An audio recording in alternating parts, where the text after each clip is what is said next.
Welcome to Everything Casual, bringing you original football casual videos from the golden era of the 80s and 90s, right up to current day.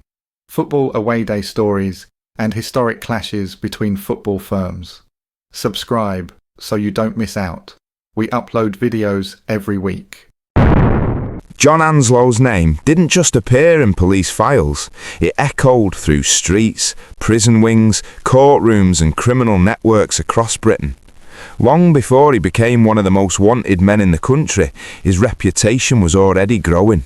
Not as a petty criminal, not as a local dealer, but as a figure who operated at scale, organised, calculated, connected and protected by layers of loyalty, fear and money. His life would come to represent something larger than crime itself, a story of audacity, ego, violence, influence and the illusion of invincibility that comes when someone believes the system cannot touch them.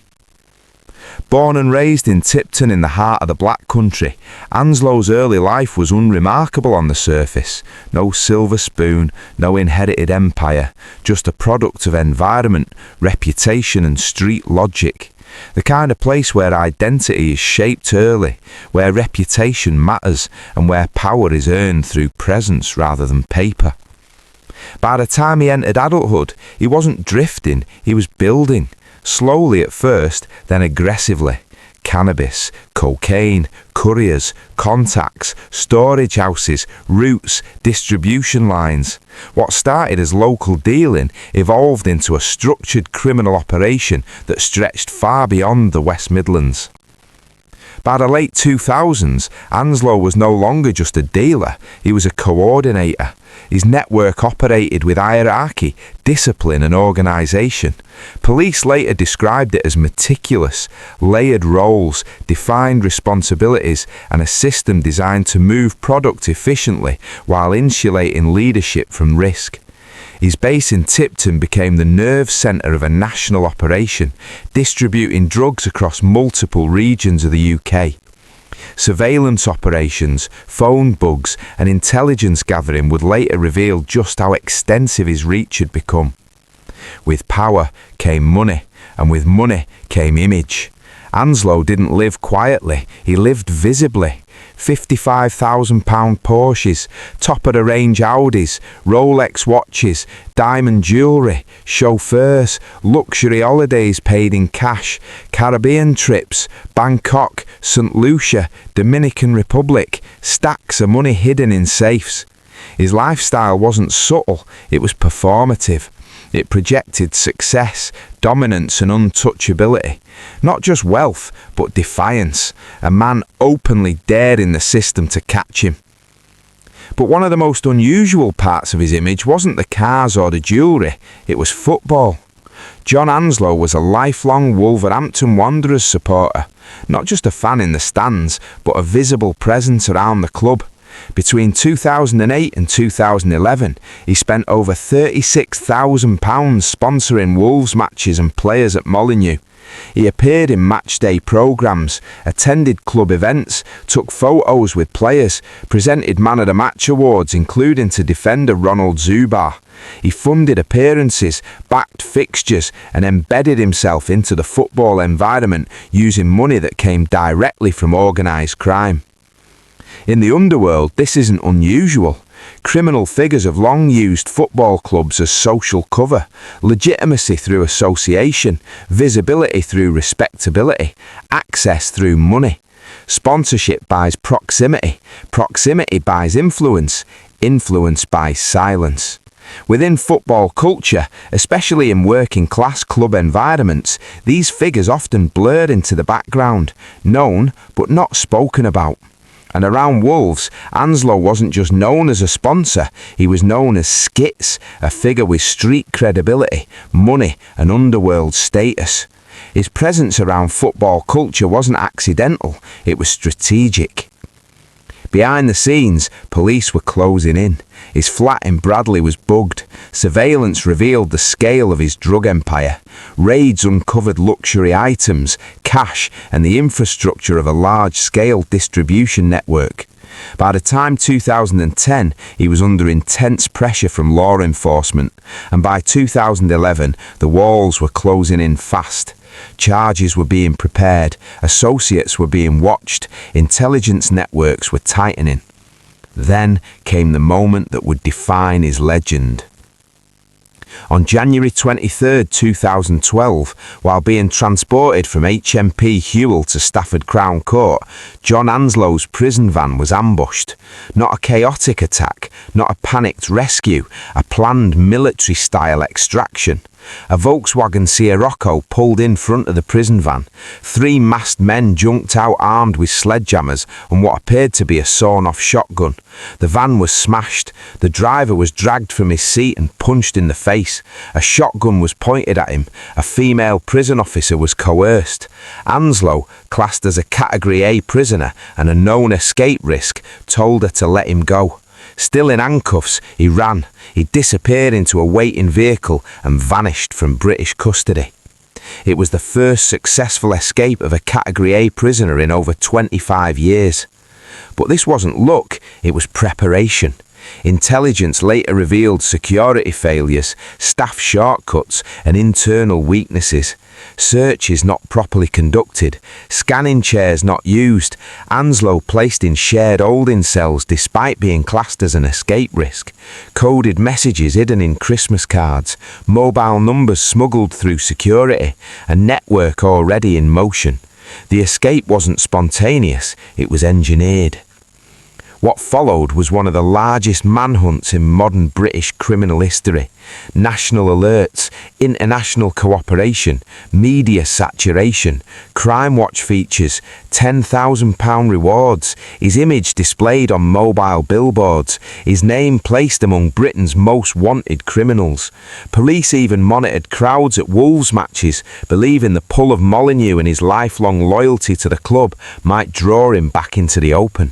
Officers quietly watched the gold and black army, scanning faces, hoping instinct would override logic. But Anslow had already left the country.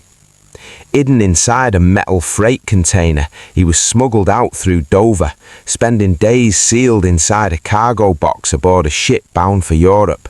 He briefly saw daylight when the vessel docked in Italy, before continuing on to Turkey and eventually to northern Cyprus, a location chosen deliberately due to the lack of an extradition treaty with the UK. For 439 days he lived on the run, Britain's most wanted fugitive, moving between safe locations, supported by an unseen network that kept him fed, funded and hidden. When he was finally captured in March 2013, it wasn't through dramatic gunfire or a violent arrest, it came through immigration offences and international cooperation.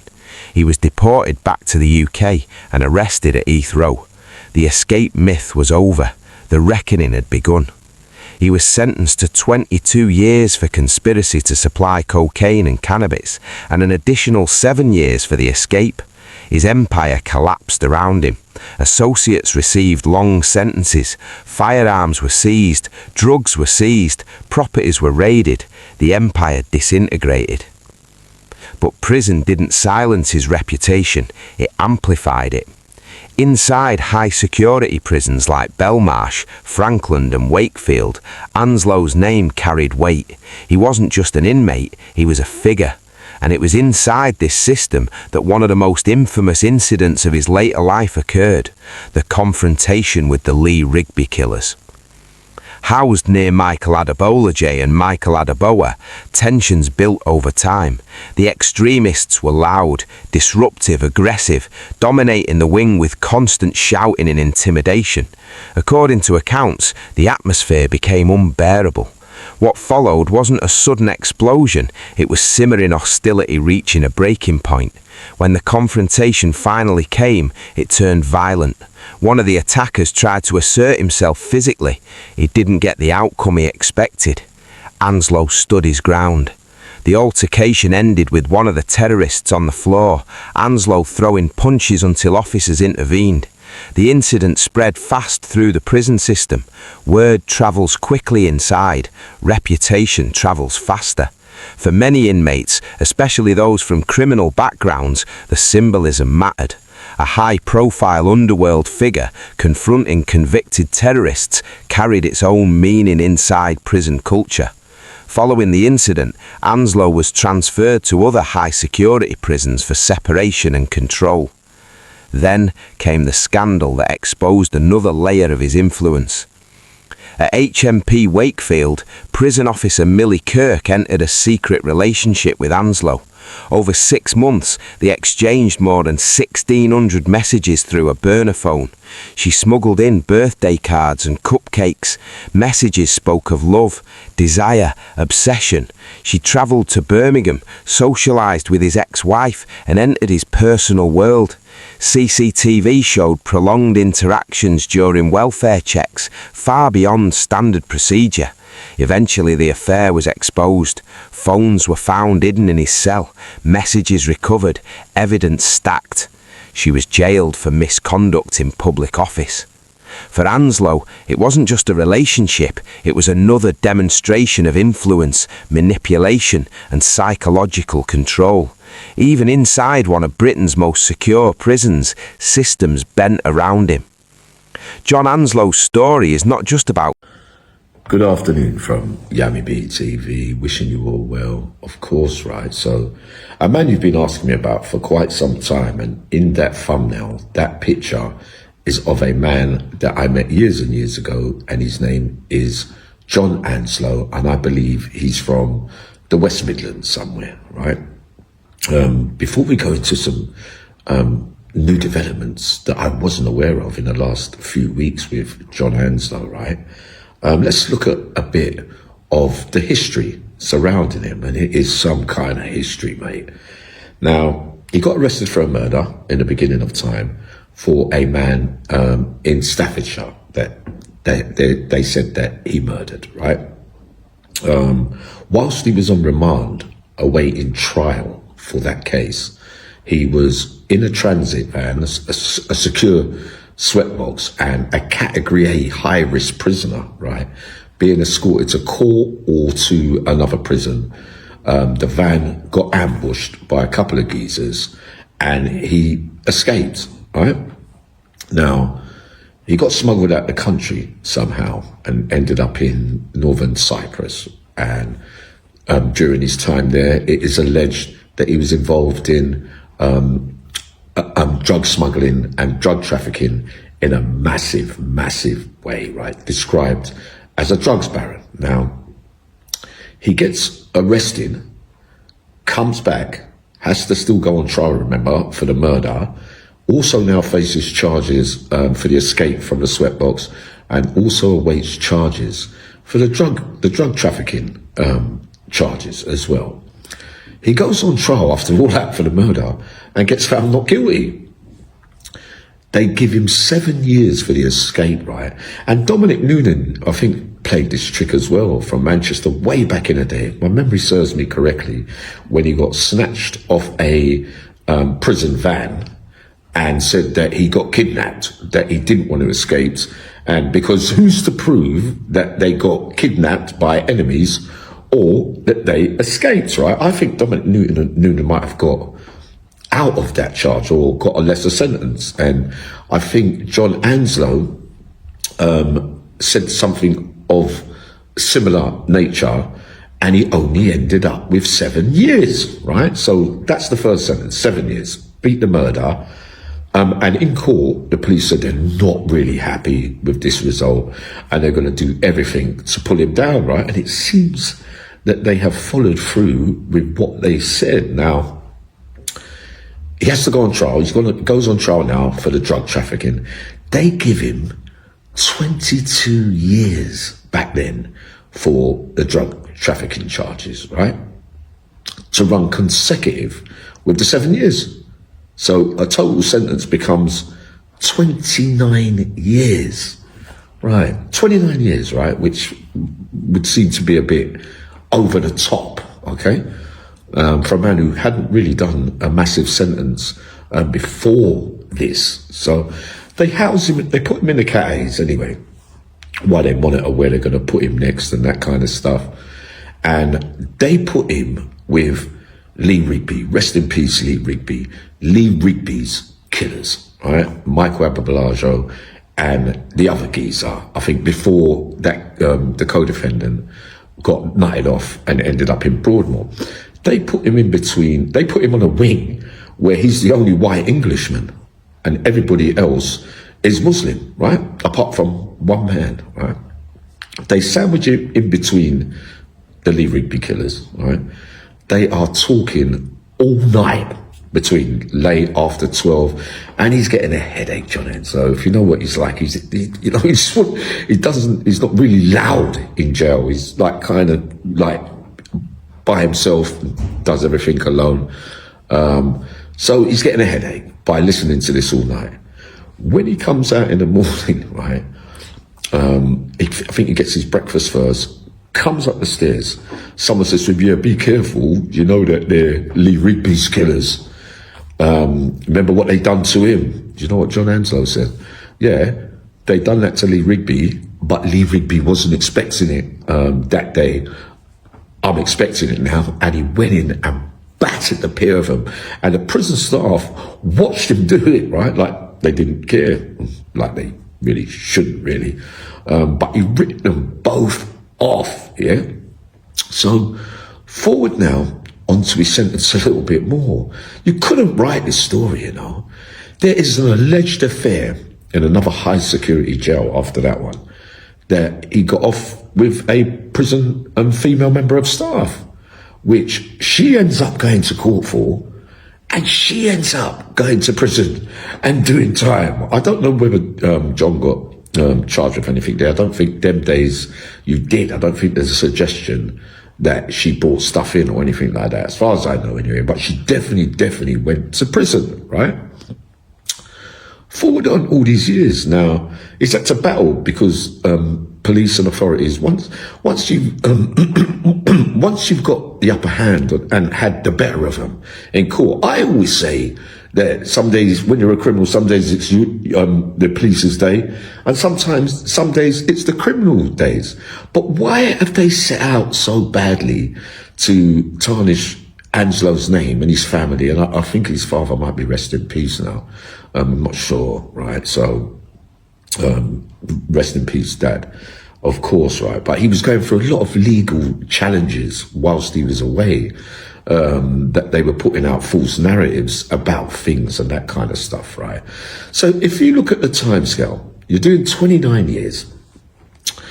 I would think that you do 2/3 out of that, which becomes what, 17, 18 years. So if he was away from 2012, so you couldn't really write this. Now, I can't get my head around what I'm reading today, is that he's been charged with a couple of others for a new murder. He appeared in court on October the 9th.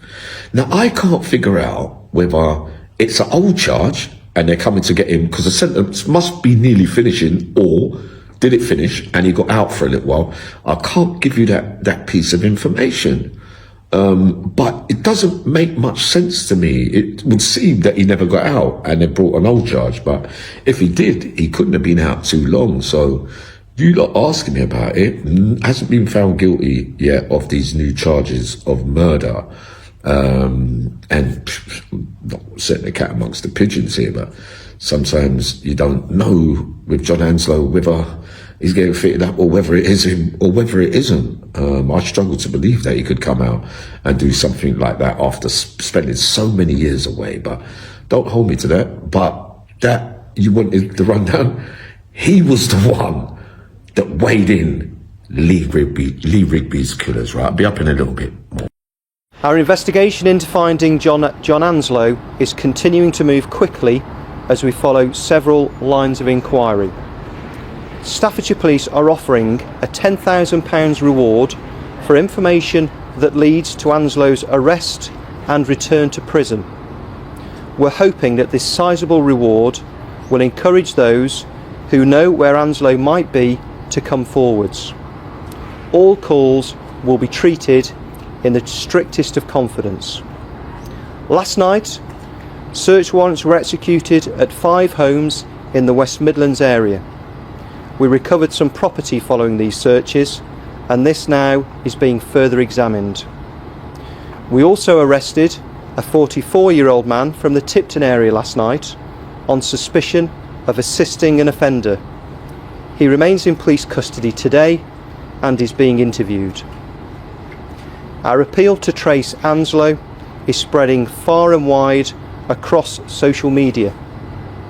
So far we've reached over 500,000 people on Facebook, and we've asked all other UK forces to run the appeal on their own social media sites. Following yesterday's appeal, we're looking into several calls which came into our incident room about possible sightings of the silver Mercedes car that we believe was used by Anslow and his associates. We're also very keen to speak to anyone who might have seen the silver Volkswagen Scirocco in the wider Bromsgrove or North Worcestershire area prior to the incident at 8:20 a.m. yesterday. The Scirocco was abandoned a short distance from the scene before the offenders switched to the Mercedes. A photo of the Scirocco, registration number BT59NXC, is being made available today. We'd continue to remind people that Anslow has been charged with murder and is considered very dangerous. Anyone who sees him should not approach him, but should ring 999 immediately. Thank you for taking the time to watch this video. If you subscribe, you will be notified when we release a new video. It could be your firm we make a video about next, so don't miss out and hit the subscribe button. You can find me on Facebook or email me if you have a good story to tell. See you next time.